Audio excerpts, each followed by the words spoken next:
Armoor MLA Rakesh Reddy సంచలన వ్యాఖ్యలు చేశారు. హిందువులు కుటుంబ నియంత్రణ పాటించొద్దన్నారు. వీలైనంత ఎక్కువ మంది పిల్లలను కనాలని రాకేష్ రెడ్డి పిలుపునిచ్చారు. మన ధర్మాన్ని కాపాడుకోవాలంటే మన సంఖ్య పెరగాలన్నారు.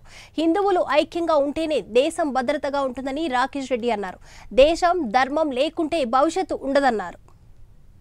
ఏదైతే జీవితాంతం కష్టపడి కడుపులా కనుక్కున్న పిల్లలు అన్నిటికీ అదే చెప్తున్న వేదిక ద్వారా దయచేసి మా సోదరులు మహిళలు అందరూ ఉన్నారు కాబట్టి ఈ ఫ్యామిలీ ప్లానింగ్ అనేది తీసేయమంటున్నాం. మొత్తం ఇందులో ఫ్యామిలీ ప్లానింగ్ కడుపు నిండా కనుకోండి, పిల్లలు కడుపు నిండా కనుకోండి. కొద్దిగా దయచేసి ధర్మం కూడా ఉంచుకోండి. సనాతన ధర్మం అంతరించిన రోజు మీరు ఏదైతే మీ బిడ్డలను ఇంత అల్లారు ముద్దుగా పెంచుకుంటున్నారో మీరు మీ గురించి బతుకుతున్నారు.